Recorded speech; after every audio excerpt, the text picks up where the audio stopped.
UP में 20 घंटे के बाद तीसरे दौर की वोटिंग शुरू होगी। 2 फेज की वोटिंग हो चुकी है और 5 चरण के चुनाव अभी बाकी हैं। अगले 5 चरण जीतने के लिए बीजेपी ने 5 स्टेज वाली रणनीति बनाई है। इस नई रणनीति में प्रधानमंत्री से लेकर पन्ना प्रमुख तक और आरएसएस के स्वयं सेवकों तक किसको क्या क्या करना है सब क्लियर हो गया है। 320 से 325 सीट का जो टारगेट रखा गया है वो टारगेट कैसे अचीव किया जाएगा, होगा भी या नहीं अचीव होगा, इसकी स्ट्रैटेजी रोज बनाई जा रही है। यूपी जीतने का सिंगल फॉर्मूला क्या है, समझते हैं एक खास रिपोर्ट के जरिए।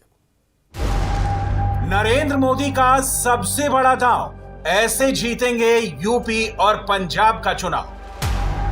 BJP winning UP, Punjab with Modi top trending है। इसके पीछे मोदी वाला ही मैजिक है। अखिलेश के लिए बुरी खबर है, यूपी में बीजेपी को ही बढ़त है। प्रियंका को सेटबैक लगना तय है। यूपी के बाकी बचे 5 चरणों में मोदी योगी का करिश्मा ही डिसाइडिंग फैक्टर है।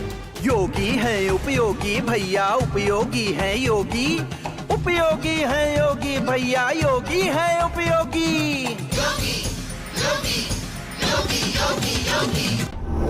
पहले फेज में 58 सीटों पर 61% वोटिंग, दूसरे फेज में 55 सीटों पर करीब 64% वोटिंग, तीसरे फेज में 59 सीटों का पॉलिटिकल कैलकुलेशन क्या होगा? फिलहाल मोदी और योगी का सारा सियासी इक्वेशन इसी के इर्द गिर्द घूम रहा है। शुरुआती 2 फेज में जहां ज्यादा मुसलमान वहां ज्यादा वोटिंग का मतलब क्या है, थोड़ी देर में समझाएंगे। पहले तीसरे फेज की बात करते हैं। राउंड 3 में सारे सियासी दल मुस्लिम जाट बेल्ट से निकलकर सेंट्रल यूपी के यादव बेल्ट और बुंदेलखंड की सीटों पर जोर आजमाइश करेंगे। वोटरों के बदलते समीकरण के साथ ही तीसरे चरण से चुनावी मुद्दों और भाषणों की टोन भी बदली दिखाई दी। ध्रुवीकरण की कोशिशों वाले धार्मिक भावनात्मक बयानों की जगह लोकल मुद्दों ने ले ली। लेकिन यहाँ भी योगी ने अपनी अटैकिंग लाइन नहीं छोड़ी, जीत का दावा नहीं छोड़ा। भारतीय जनता पार्टी प्रथम 2 चरण में प्रचंड बहुमत के साथ सरकार बनाने की ओर अग्रसर है। तीसरे चरण में 20 फरवरी को चुनाव होने हैं। 20 फरवरी को 59 विधानसभा सीटों पर चुनाव होने हैं। फिरोजाबाद में 5 के 5 सीटें भारतीय जनता पार्टी को जिताई जा रही हैं। इटावा में सभी सीटों पर भारतीय जनता पार्टी जीत रही है। तो मैनपुरी में भी 4 सीट पर भारतीय जनता पार्टी को जीतना चाहिए ना। मैं यहां के बाद अभी करहली जा रहा हूं और यही बांके बिहारी लाल ने भी यही मुझसे आदेश किया है कि मैनपुरी के बाद करहल चले जाएंगे तो 4 सीट भारतीय जनता पार्टी की।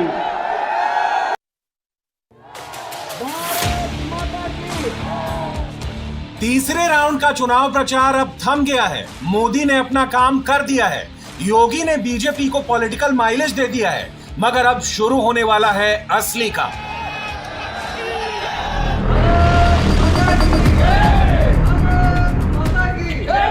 यानी बूथ मैनेजमेंट, पहले मतदान फिर जलपान। इस टारगेट को अचीव करने के लिए यूपी के गली मोहल्लों में पर्चे बंटने शुरू हो गए हैं। हर घर का दरवाजा खटखटाया जा रहा है। किसे क्या करना है, कैसे करना है, अब समझाया जा रहा है और इसमें आरएसएस का बहुत बड़ा रोल है। काशी से लेकर अवध और बुंदेलखंड से लेकर मथुरा तक आरएसएस के कारसेवक घर घर जाकर प्रचार कर रहे हैं। लेकिन मजेदार बात यह है कि वो किसी पार्टी या उम्मीदवार का प्रचार नहीं कर रहे। उदाहरण के लिए एक सैंपल देखिए। हाँ, आपको पता है उत्तर प्रदेश में चुनावी बिगुल बच चुका है। अपने 23 तारीख को इलेक्शन है। हम लोक जागरण मंच अवध प्रांत से हैं। आपको ये जो लोकतंत्र का महापर्व है इसमें वोट डालने जरूर जाना है। पहले मतदान फिर जलपान। आपका वोट बहुत कीमती है, अपने वोट को आप सार्थक बनाइए। 20 सेकंड के वीडियो में न बीजेपी का नाम आया, न कांग्रेस का, न सपा का, मगर फिर भी संघ जब मैदान में उतरता है तो सिर्फ एक ही पार्टी को फायदा होता है, यानी बीजेपी। 22 के लिए संघ ने एक नया फॉर्मूला रेडी किया है। इस बार का वोट राष्ट्र के नाम डेडिकेट किया है। इस मिशन को अचीव करने के लिए इस वक्त यूपी में 2 प्रोग्राम एक्टिव हैं। पहला लोक जागरण मंच प्रोग्राम और दूसरा जागरूक मतदाता मंच प्रोग्राम। लोक जागरण मंच प्रोग्राम में अहम चुनावी मुद्दों को शामिल किया गया है। अलग अलग पैम्पलेट्स में 15 मुद्दों को डाला गया है। इन मुद्दों में राम मंदिर टॉप पर है, 24 घंटे बिजली का जिक्र है, महिलाओं की सुरक्षा, कानून व्यवस्था, धर्मांतरण के खिलाफ कड़ा एक्शन, किसान, शिक्षा, काशी विश्वनाथ धाम कॉरिडोर, राष्ट्र, राष्ट्रीयता, जम्मू कश्मीर से धारा 370 और आर्टिकल 35A हटाना, सरकारी नौकरी में जातिवाद और भ्रष्टाचार खत्म करना, 1 डिस्ट्रिक्ट 1 प्रोडक्ट और वैश्विक मंच पर देश का बढ़ता मान।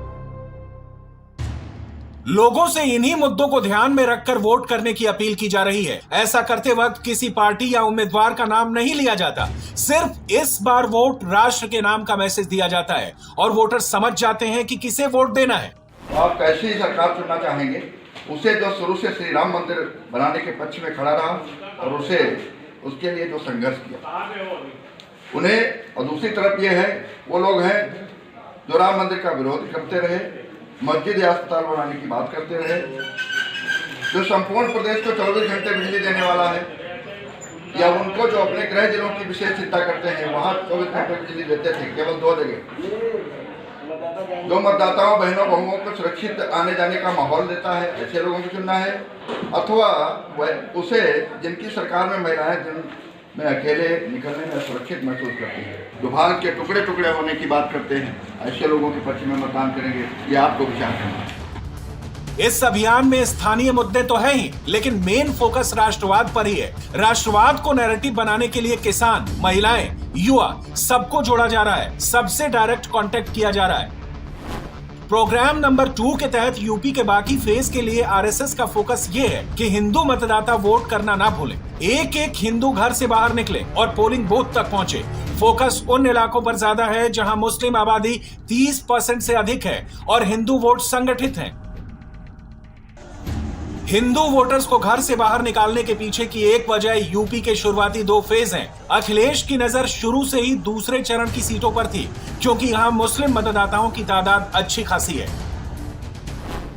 जिन 9 जिलों में दूसरे चरण के तहत वोटिंग हुई, उनमें से 6 जिलों में 40% से अधिक मुस्लिम आबादी है और मुस्लिम वोटर्स ने मतदान में भी उत्साह दिखाया। रामपुर में 50% से ज्यादा, मुरादाबाद और संभल में 47%, बिजनौर में 43%, सहारनपुर में 41% और अमरोहा में 40% से ज्यादा मुस्लिम है। एक अनुमान के मुताबिक इस बार इन सीटों पर मुसलमान वोटर्स ने 65 से 70% तक मतदान किया है। 2017 में यह आंकड़ा 50% था, यानी 50% मुस्लिम समुदाय के लोगों ने वोट ही नहीं डाले थे, लेकिन इस बार 15 से 20% वोटिंग ज्यादा हुई है। इसका सीधा सा मतलब यह है कि शुरुआती फेज में मुस्लिम मतदाता जानते थे कि उन्हें किसे और क्यों वोट करना है, यानी बाकी बचे 5 चरणों में हिंदुओं का वोट आर या पार की लड़ाई में तुरुप का इक्का साबित हो सकता है। इसलिए काशी से लेकर अवध और बुंदेलखंड तक आरएसएस एग्रेसिव अप्रोच के साथ काम कर रहा है और योगी ने सीधे पब्लिक के बीच मोर्चा संभाल रखा है। बाबा का बुलडोजर अभी रेस्ट कर रहा है। योगी का दावा है कि 10 मार्च के बाद उनका बुलडोजर एक बार फिर फुल स्पीड में माफियाओं पर चलने वाला है। समाजवादी पार्टी के वरिष्ठ नेता मुझसे कहे कि अब चुनाव के दौरान तो बुलडोजर नहीं चलेगा। मैंने कहा चिंता मत करो, कभी कभी उस बुलडोजर को रेस्ट भी चाहिए होता है। तो चुनाव के दौरान मैंने पूरे प्रदेश के बुलडोजर को मरम्मत के लिए भेजा हुआ है। तो लोगों ने कहा क्या करेंगे इसके बाद? मैंने कहा उसका असली काम तो 4.5 वर्ष तक जो लोग अपने बिलों के अंदर छुपे हुए थे और चुनाव की घोषणा के बाद जब बिलों से आके रेंगने लग गए हैं, अब ये चिन्हित हो गए हैं। 10 मार्च के बाद फिर बुलडोजर का काम जब प्रारंभ होगा तब के लिए हम मरम्मत करवा रहे हैं, चिंता मत करो। अभी करता है। योगी ने चुनाव प्रचार खत्म होने से पहले करहल, कानपुर, मैनपुरी, उन्नाव में चुनावी माहौल बनाया, मगर योगी की हर रैली में सबसे बड़ी हेडलाइन अहमदाबाद सीरियल ब्लास्ट में फांसी की सजा पाने वाले एक आरोपी और उसका समाजवादी कनेक्शन था। योगी ने कानपुर से इसकी शुरुआत की, फिर सोशल मीडिया पर वो किस्सा सुनाया और तय मानिए योगी के हाथ एक बहुत बड़ा मौका लग गया है। अखिलेश का नुकसान होना कंफर्म। मैं अभी थोड़ी देर पहले अहमदाबाद की एक न्यायालय के फैसले को पढ़ रहा था। अहमदाबाद में एक सीरियल ब्लास्ट हुआ थे, कई लोग मारे गए थे और भाइयों बहनों, उस सीरियल ब्लास्ट की घटना के लिए जो आतंकी जिम्मेदार थे उसमें आजमगढ़ के संजरपुर का भी एक आतंकवादी था। और इससे भी गंभीर बात है, उस आतंकवादी को आज वहां की माननीय न्यायालय ने मृत्युदंड की सजा दी है।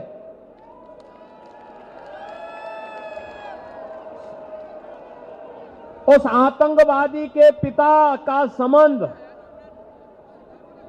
उसके परिवार का संबंध किससे है मालूम है? समाजवादी पार्टी से। अब अनुमान कर सकते हैं, आपको आतंकवादियों के प्रति संवेदना व्यक्त करने वाले, आतंकवादियों के हितचिंतक और उनके प्रति अपना सर्वस्व न्यौछावर करने वाले राजनीतिक दल को चाहिए चुनाव जिताना है या आपको सुरक्षा, सम्मान और स्वावलंबन की ओर ले जाने वाली भारतीय जनता पार्टी को। और यही आह्वान करने के लिए आज मैं आपके बीच आया हूं। इंडिया टीवी हर वक्त हर जगह डाउनलोड करने के लिए सर्च करें India TV news Google play store या ऐप स्टोर पर।